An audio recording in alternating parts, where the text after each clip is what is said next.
Les questions d'emploi décent et de formation professionnelle, c'est justement ce qui a occupé les ministres en charge de l'emploi et de la formation professionnelle de l'UEMOA cette semaine à Lomé. Les travaux se sont clôturés sur des recommandations. Voyons cela avec Christine Petekealoude.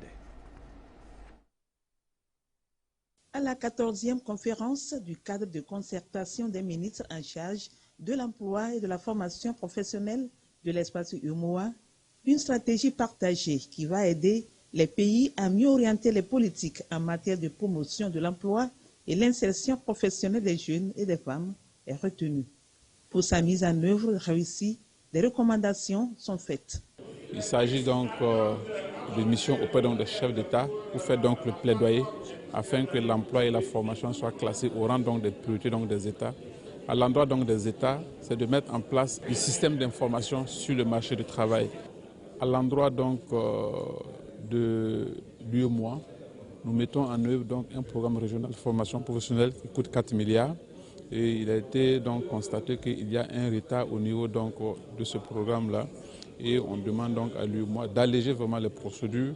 C'est le Togo qui, depuis 2008, assure la présidence du cadre de concertation des ministres.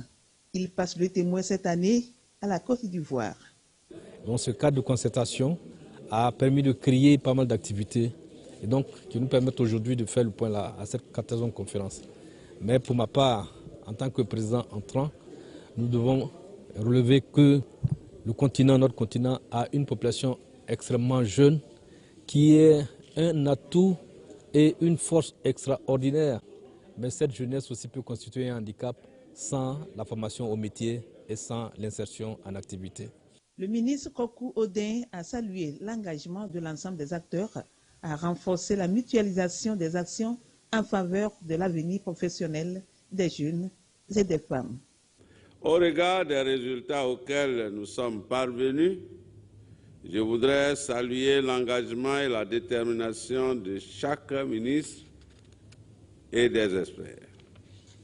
Au terme des travaux de la 14e conférence des ministres, je voudrais aussi saluer la qualité des résolutions issues de nos travaux et vous exprimer toute ma gratitude pour l'esquisse du nouvel arsenal stratégique pour explorer le marché du travail.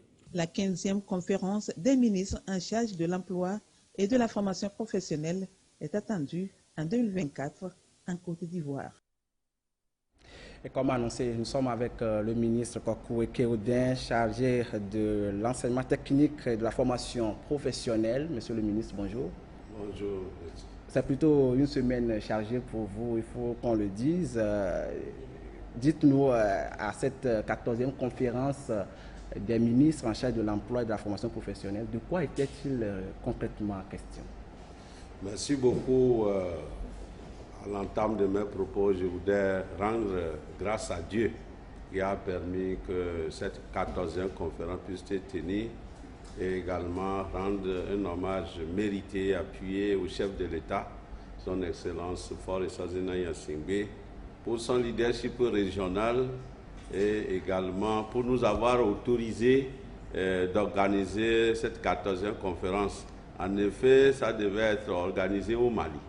Mais vu les difficultés que le pays connaît, il nous a été demandé au niveau du cadre de concertation de récupérer cela et de le faire. Et donc nous nous sommes adressés au chef de l'État et Dieu merci, vu de son leadership et sa vision, il nous a autorisé à accueillir donc la rencontre. Je voudrais dire, cette rencontre s'est tenue sur le thème système d'information sur le marché du travail. Quelle stratégie pour une insertion socio-professionnelle, une meilleure insertion socio-professionnelle des jeunes dans l'espace UEMOA. Donc nous nous sommes appuyés sur les besoins d'emploi et les stratégies à mettre en œuvre pour que les jeunes et les populations aient plus d'informations sur le marché du travail et sur la formation professionnelle en vue de faciliter l'insertion des jeunes de l'espace UEMOA, puisque le chômage tout le monde sait que le chômage bat son plein dans la sous-région et en Afrique et que les chefs d'État se sont engagés depuis 2004 à mettre en place cette structure qui devait lutter pour la sous-région. Et heureusement, la structure, le cadre est né en 2010. Et nous avons eu l'honneur de présider au nom du Togo depuis 2020, octobre 2020 au 15 septembre passé. Monsieur le ministre, quelles sont les grandes conclusions auxquelles les travaux ont abouti? Est-ce qu'il y a des stratégies définies justement pour permettre aux jeunes de s'insérer sur le marché de l'emploi? Oui, oui, il y en a. Il y a des stratégies. Je voudrais déjà dire que les temps forts de la rencontre étaient d'abord la réunion des experts qui s'est penchée sur le thème et faire des propositions, identifier les défis et les enjeux. Et ça s'est passé du 12 au 14 au niveau de Santa Maria. Et l'étape qui a suivi, c'était la cérémonie d'ouverture officielle qui a été présidée personnellement par son Excellence Madame le Premier ministre, le chef de gouvernement, à qui nous adressons ici nos sincères félicitations et notre admiration pour avoir accepté présider cela. Suite à ça, nous avons fait une plénière où les techniciens nous ont présenté leurs propositions et recommandations. Et après, il y a eu un huis clos entre les ministres qui étaient présents. Parce que le cadre, c'est un cadre des ministres de l'emploi et de la formation professionnelle. Nous avons adopté le dossier. Ensuite, on a fait la clôture. Et suite à la clôture, on s'est rendu à la PIA pour voir ce que le Togo fait en matière d'employabilité de la jeunesse et d'industrialisation. La PIA qui aujourd'hui compte plus de 3000 emplois. Et nous saluons, ils ont salué cela aussi. Après, nous avons clôturé par le dîner des galas. Voilà les temps forts. Maintenant, par rapport aux résultats, aux travaux, ces travaux nous ont permis de faire une relecture du manuel de procédure du cadre de concertation pour enlever certains écueils et pouvoir mettre les éléments qu'il faut pour aller plus vite. Nous avons également adopté les activités exécutées qui seront exécutées en 2023, de même que le budget 2023, puisque les ministres se retrouvent une fois par an. Donc le budget a été adopté. Nous avons également adopté le budget de 2024 qui va démarrer en janvier. Au cas contraire, on ne pourra pas le faire. De la même manière, nous nous sommes penchés sur les conditions de mise en œuvre du programme de formation professionnelle PROFOR, qui est le programme régional de formation professionnelle, qui est financé à hauteur de 4,5 milliards de francs par la Suisse. Et le financement, l'accord de financement a été fait depuis 2020. Malheureusement, le démarrage a été effectif en 2022. C'est un programme qui permet de créer des ressources, de les mutualiser au niveau de la zone UMOA, plus le Tchad. Par exemple, nous avons déjà choisi 24 métiers porteurs pour la sous-région. Le travail est en train pour écrire les curricula de ces 24 métiers qui seront partagés pour les 9 pays, c'est-à-dire les 8 de l'UMOA plus le Tchad. La mutualisation des ressources a commencé depuis. Actuellement, nous avons 667 ressources sur la plateforme de mutualisation qui sont partagées. Et de cela, en 2020, il était seulement 165 ressources. De notre période, notre mandat a permis de créer 502 ressources sur la plateforme. Donc, nous avons fait ces travaux. Nous avons également, au cours de ces travaux, signé l'accord de partenariat avec le CERFER, entre le CERFER et le cadre. Parce que pour pouvoir mutualiser ces ressources, le CERFER, Centre régional d'entretien routier, qui est pour la sous-région, mais qui est implanté à Lomé, s'est intéressé depuis l'année passée. Et on a fait la procédure, donc nous avons signé cela. Nous avons également pu désigner le pays qui va abriter l'année prochaine la conférence. Ça fait que c'est la Côte d'Ivoire et également c'est à la Côte d'Ivoire qu'on a fait passation de service pour pouvoir conduire le cadre pour les prochaines années. Je voudrais qu'on s'intéresse plus aux stratégies mises en place au cours de cette réunion pour justement permettre aux jeunes de s'insérer sur le marché de l'emploi, puisque c'est de cela qu'il était question.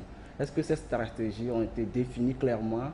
Est-ce que ce sont des stratégies particulières à chaque État ou ce sont des stratégies communes?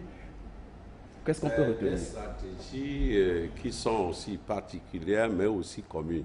Parce que quand nous voulons lancer quelque chose au niveau du plan régional, il faut que chaque pays d'abord adopte pour lui et on regarde maintenant et on fait le commun. Je vais citer l'exemple des ONEF, des offices nationaux d'emploi. Ces ONEF-là avaient été recommandés, doivent être autonomes. Bon, d'autres n'avaient pas, mais nous avons réussi. Aujourd'hui, sur les 8 pays, il y a 5 qui sont autonomes. Il y a 2 qui sont rattachés à l'ANPE à l'égard de celui du Togo. Il y a un seul pays qui n'a pas pu encore créer son ONEF. Donc, on fait cela et il doit fonctionner avec les mêmes règles, les mêmes tests, les mêmes règlements. Donc, nous avons donné des consignes pour que ceux qui sont en retard puissent vite terminer. Nous avons également au niveau du Profor, il a été décidé qu'une relecture des procédures de mise en œuvre du Profor. Il a relevé qu'au niveau du cadre, ça marche bien, mais la procédure au niveau de l'UEMOA, au niveau des partenaires, semble traîner, alors que nous avons un retard d'exécution de la première phase et que la deuxième phase devait commencer après juillet 2024. Donc nous avons instruit pour qu'un travail soit fait et faciliter cette procédure de mise en œuvre. De même, nous avons demandé que le Profor puisse prendre en compte les particularités de chacun des pays et que des programmes qui seront élaborés soient pour ces 24 métiers prioritairement. Il y a également la phase de mise en œuvre de collèges communautaires. Chaque pays a déjà choisi un centre qui va implémenter la phase pilote de collèges communautaires. Donc, c'est des collèges où sont intégrés la communauté au niveau mairie, préfecture, ainsi de suite, et également les opérateurs économiques du milieu. Donc, les comités doivent être faits. Actuellement, il y a certains qui sont en retard. Il y a 5 pays qui sont prêts pour pouvoir aller au collège communautaire. Donc, nous avons donné des instructions pour que ces pays s'apprêtent en vue d'organiser une table ronde des bailleurs. Et ça serait pour toute la communauté en 2024 que ça va être organisé. Il a également été recommandé que le bureau entrant puisse organiser une mission de haut niveau auprès des chefs d'État pour expliquer, étant donné que c'est eux qui ont créé le cadre, leur rendre compte et recevoir aussi des conseils. Nous avons également pris des dispositions pour que les programmes répondent aux réalités actuelles, que les filières sur lesquelles nous devions mettre de l'énergie, que ce soit les filières porteuses, et que nous puissions faire en sorte que tous ces pays-là puissent respecter ces domaines. On comprend qu'il y a vraiment des mesures qui sont prises, des dispositions qui sont prises justement pour permettre aux différents pays de l'Union de relever les défis liés à l'emploi et à la formation professionnelle. Quand on s'en tient maintenant au taux de chômage qui augmente dans tous les pays de l'Union, quand on prend le cas du Togo, qu'est-ce qu'on peut retenir? Est-ce que le pays fait mieux que les autres? Je peux dire mieux que beaucoup d'entre les autres. Le taux de chômage cumulé au niveau sous-régional de l'Union est de 15%, et alors que le taux de sous-emploi est de 31,1% au niveau régional. Mais quand nous venons au Togo, le taux de chômage se situe à 3,9%, alors que le taux de sous-emploi est à 26%. Donc nous comprenons, grâce à la vision du chef de l'État, aux actions du gouvernement. Vous savez que depuis un certain temps, le chef de l'État, depuis le PND, le Plan national de développement, a pris des dispositions idoines pour pouvoir créer l'emploi. il y a eu des fonds, le FAEG, il y a eu des fonds qui sont créés et pour faciliter. Il y a eu des programmes où on insère les jeunes, les femmes au niveau du gouvernement, par exemple, les marchés publics, le chef d'État a pris des dispositions pour qu'on puisse offrir à la jeunesse 25% du marché que l'État accorde aux entreprises. Il y a aussi des banques, des conditions qui sont créées. Nous pouvons, son Excellence, le PM l'a rappelé, il y a eu le volet assainissement de l'environnement industriel. Voilà, et cela a facilité la création des entreprises. Avant, on peut faire 1 an sans avoir créé son entreprise. Aujourd'hui, en 24 heures, vous avez votre entreprise. Voilà. Et aussi, il y a des accompagnements techniques pour ces jeunes-là. Et il y a aussi les structures que l'État met en place et qui absorbent la jeunesse à l'égard de la PIA, la plateforme industrielle de l'ADTICOP. Par exemple, au niveau de la formation, nous pouvons citer aujourd'hui les IFAD, les instituts de formation en alternance pour le développement, qui forment des jeunes de spécialités précises. Autant de mesures à l'actif du chef de l'État. Merci beaucoup à vous, Monsieur le ministre. Quelque chose à ajouter rapidement? Non, si je dois ajouter quelque chose, je voudrais juste dire que le cadre est un outil mis en place par les chefs d'État pour lutter véritablement contre le chômage et l'emploi des jeunes et des femmes. Régler ce problème de chômage, faciliter la création de richesses et faire en sorte que nos pays puissent se développer. Et donc, nous allons rendre grâce à Dieu et remercier les chefs d'État de toute l'Union pour cette décision et qui ont pu mettre en place cela. Mais nous appelons de tous nos voeux à la vigilance et à l'effort, à l'engagement des experts, des techniciens, pour que ce cadre puisse jouer véritablement son rôle. Nous avons également voulu que cette rencontre-là se perpétue chaque année et pour que nous puissions... Pour cela, nous avons, entre nous, les ministres, essayé de définir les stratégies pour lesquelles chaque pays peut apporter sa cotisation annuelle en vue de pouvoir mettre en œuvre la mission du cadre. Donc je profite de cet instant pour saluer, remercier tous ceux qui nous ont accompagnés pour la réussite de cette conférence que nous avons abritée sous l'autorisation du chef de l'État. Merci beaucoup, Kwaku Eke-Odin. Vous êtes ministre délégué en charge de l'enseignement technique et professionnel. Merci d'être passé dans le JDB. Merci à vous également et bonne journée. Merci.